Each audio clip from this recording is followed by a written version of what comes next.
네, 안녕하세요. 반갑습니다. 이종호 소장입니다. 자, 제가 오늘 오전에, 오늘이 3월 4일 금요일인데, 성공예감 김방희입니다. 라는 프로그램에 이제 그 대선 후보들의 부동산 공약 관련해서 출연을 하고 왔는데요. 뭐 궁금하신 분들은 요즘에 뭐 보이는 라디오라고 해서 유튜브에서도 다 그 라디오 방송이 나오니까 찾아보시면 될 것 같고, 제가 오늘 하려는 얘기는 대선 관련된 얘기가 아니라, 거기서 이제 대화를 나누면서 실시간 댓글창에 올라오는데 질문 주셨고, 거기에 대한 답변을 제가 했는데, 그 내용을 좀 얘기해 드려 볼까 합니다. 공급 관련된 얘기였는데요.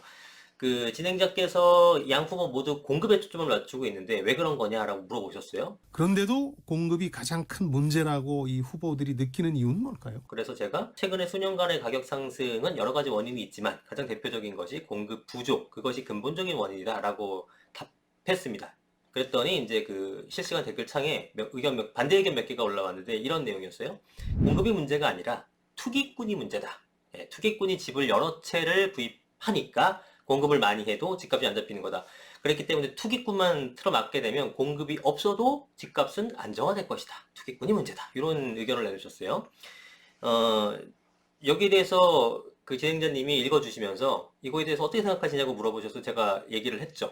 청취자 황중광 님이 지적해 주셨다시피 공급 늘린다고 한들 지금 같은 상황에서는 네. 자산 소득을 노리는 있는 사람들이 또 가져가니까 네. 오히려 단기적으로는 시장에 수요를 부추길 가능성이 있다고 그러는데 그런 우려는 없을까요? 있습니다. 그러니까 단기적으로 가격이 상승하는 부분이 바람직한 건 아닌데 예. 불가피하다고 생각이 들어요. 불가피한 면도 있다. 예, 왜냐하면은 일단 어쨌든 공급을 함으로써 뭔가 부동산 시장에 많은 사람들이 관심을 갖게 되고 또 수요가 붙게 되면서 가격이 상승할 수는 있는데 그렇죠. 그렇다고 그게 무섭다고 지금 공급을 안 하게 되면 계속 공급 부족에 의한 가격 상승이 지금 우리가 사실 현 정부에서 그러한 식으로 한번 수요를 꺾는 형태에서 부동산을 잡아보겠다고 했는데 사실 결과적으로는 실패가 됐잖아요. 그렇죠. 예. 그래서 시장 전문가들은 공급이 부족한 상태에서 수요를 아무리 줄여봤자 안 되니까 수요는 줄이는 방법은 쓰되 거기다가 공급까지 하는 이렇게 투트랙 전략을 써야 되는 건데 예. 한쪽만 너무 신경을 썼다라는 거죠. 그래서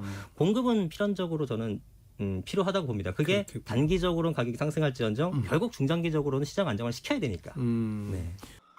다주택자라든가 뭐 다주택자를 이제 보통 표방하는 뭐 투자자가 될 수도 있고 뭐 보는 시각에 따라 투기꾼으로 표현하는 사람도 있고 뭐 이런 사람들에 의해서 수요가 늘어나는 효과가 생겼기 때문에 집값을 올리는데 한 축을 담당했다. 이거는 부정할 수 없어요. 그래서 왜냐면은 한 사람이 하나 사는 게 아니라 여러 개 사게 되면서 수요가 늘어났고 이것이 가격을 상승했다는 거 맞는데 저는 근데 일단 근본적으로 그게 잘못됐다고 보는 입장은 아니에요. 그죠? 여러분들도 그게 주식을 하건 뭐 코인을 하건 아니면 기타 어떤 행동을 했던 간에 그게 어떤 자본이득이 될 것 같은 자유시장 경제 상황에서 자본이익이 될 것 같다라면 당연히 그건 행동하는 거잖아요. 그거를 뭐 의식주의 하기 때문에 뭐 이거는 저는 그런 생각은 좀 잘못됐다고 보는데 어쨌든 그로 인해서 가격이 어느 정도 상승했던 건 맞아요. 근데 보세요.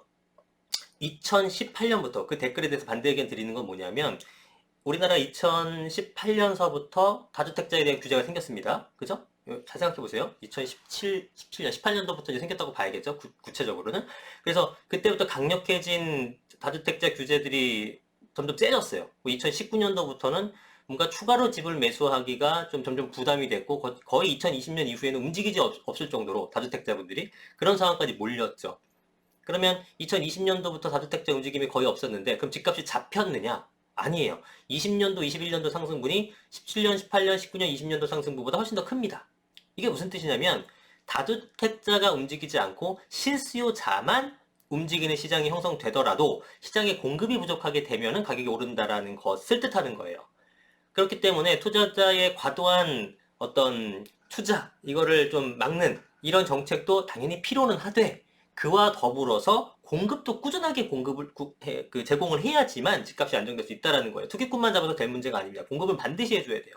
어느 한쪽만으로는 결코 시장을 안정화시킬 수가 없는 겁니다. 그렇죠? 과거를 생각해 보세요. 우리가 2020년도, 21년도엔 오히려 막 증여가 엄청 역대 최고로 늘어나고 막 분산시키려고 난리가 났었어요. 그때 다주택자분도 집 사기가 엄청나게 부담스럽기 때문에 안 샀습니다. 근데 20년도, 21년도에 가격이 어땠냐고요? 미친 듯이 올랐죠.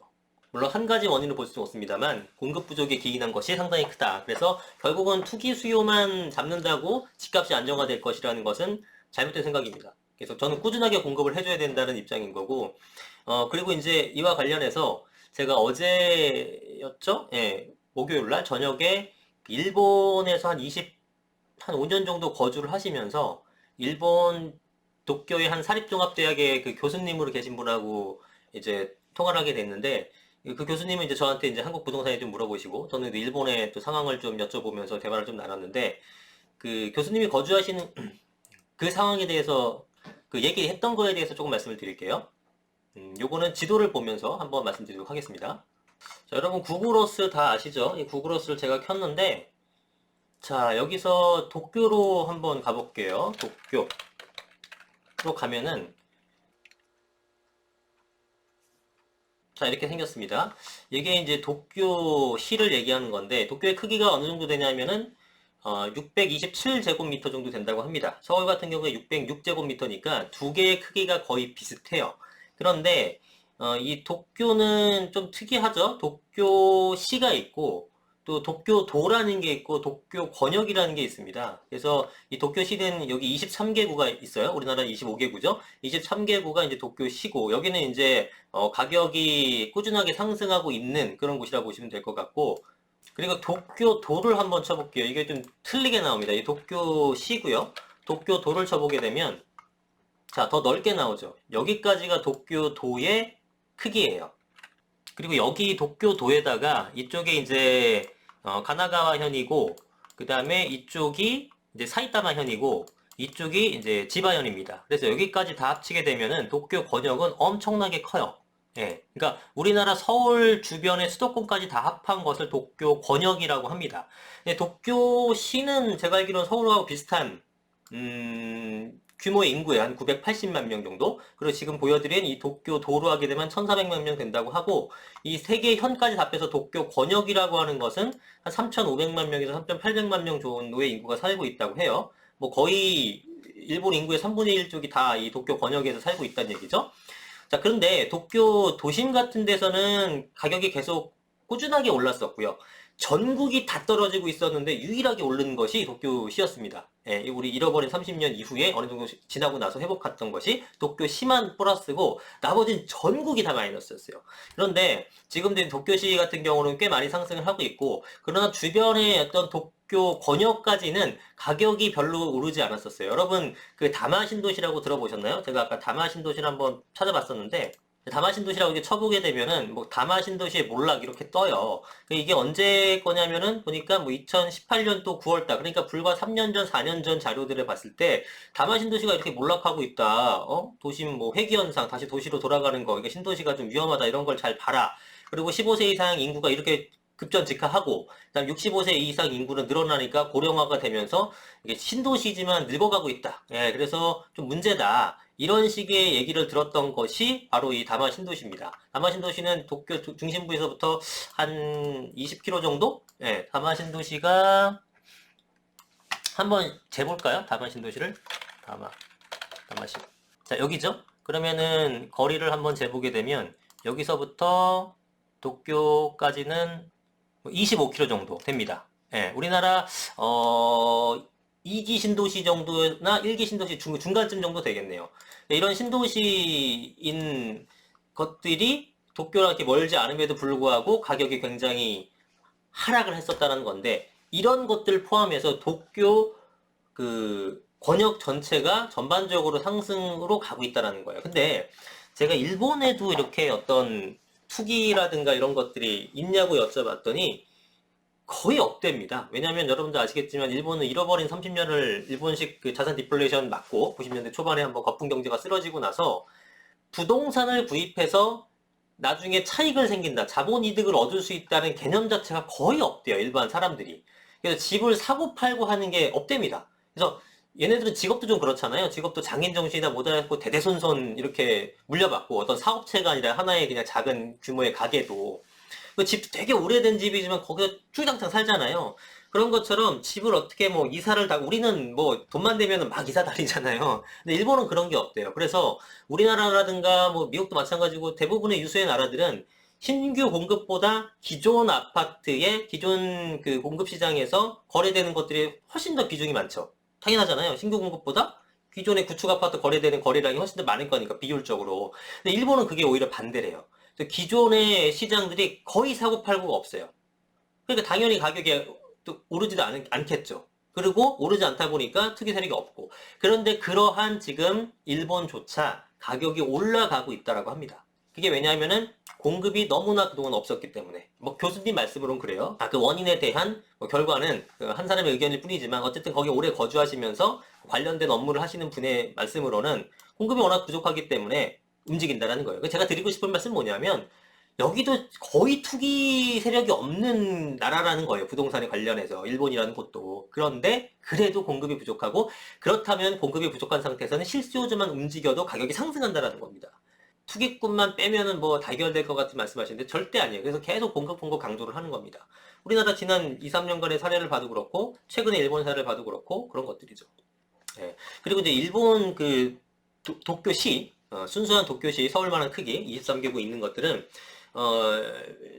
지금 비슷하잖아요. 면적도 비슷하고 인구도 비슷해요. 그죠? 거주하는 인구도 비슷합니다. 근데 동경은 거의 대부분이 그 평지래요. 그래서 거의 대부분의 땅을 주거지로 쓸 수 있다고 합니다. 그러면 627제곱미터 한 600 정도를 주거지로 쓸 수 있는 반면에 우리나라는 한 4분의 1 정도가 그린벨트죠. 그러니까 거의 한 65%에서 70% 말아봐야 한 3분의 1 정도는 못 쓰는 땅이 된 상태예요. 서울 시내에서. 그러니까 결국은 주거의 가용지로서는 3분의 2니까 600제곱킬로미터인데 400제곱킬로미터만 쓸 수 있는 거죠. 그럼 얘네들은 600제곱킬로미터의 주거지 및 뭐 여러 가지 상업시설도 있겠지만 주거지로 쓸 수 있는 공간이 있는 거고 우리는 400밖에 안 되는 겁니다. 그러니까 우리보다 1.5배가 많아요. 도쿄의 주거지가. 그죠? 쓸 수 있는 면적 자체가. 예. 그러니까 우리나라가 그런데도 불구하고 도쿄는 지금 가격 상승하잖아요. 그리고 굉장히 컴팩트 시티라고 해갖고 이제 고층화를 많이 하는데 동경 같은 경우에는 우리나라는 걔네보다 거의 뭐 3분의 1이나 없음에도 불구하고 3분의 1이나 더 부족한 상황이기 때문에 가격이 올라가는 것은 거의 필연적인 거 아닐까. 서울 같은 경우는 그런 수급 상황으로만 봤을 때. 그래서 앞으로도 어떤 그 서울이라는 섹터만 바라봤을 때는 가격이 올라가는 것은 거의 필연적인 게 아닌가. 그리고 많이 부족하죠. 거의 지금 서울에도 무주택자 비율이 한 200만 명 이상 될 거니까 뭐 그거 공급하려 그러면은 뭐 조만간에 가격이 이 다운 반전되기는 좀 어렵다. 그러니까 전국적인 부동산 가격 동향이 아니라 적어도 서울에 있어서는 일시적으로 흔들릴 수 있지만 장기 우상향으로 가격 상승하는 것은 거의 필연적이지 않을까 이런 생각이 듭니다. 아니 일본 그 디플레이션 맞고도 동경은 살아 있어갖고 계속 올라갔다니까요. 서울은 지금 동경보다 더 토지 대비 인구 밀도가 높은 거예요. 그러니까 가격이 올라갈 수밖에 없는 거죠. 그죠? 거기에다가 일본은 실수요자 위주지만 우리는 투자 세력도 투자로서 부동산 우리는 그 자본 이득으로서 부동산에 투자하시는 분들도 많잖아요. 당연히 가격이 올라갈 수밖에 없는 거죠. 하여튼 저희 생각은 그렇습니다.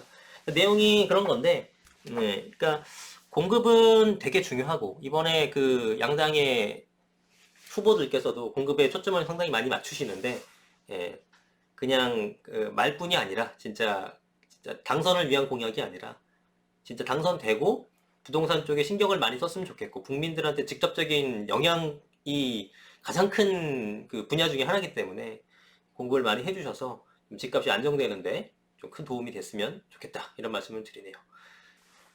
자, 오늘 뭐 내용 여기까지 하겠습니다. 구독과 좋아요 눌러주시고 다음에 더 좋은 영상으로 찾아뵙도록 하겠습니다. 감사합니다.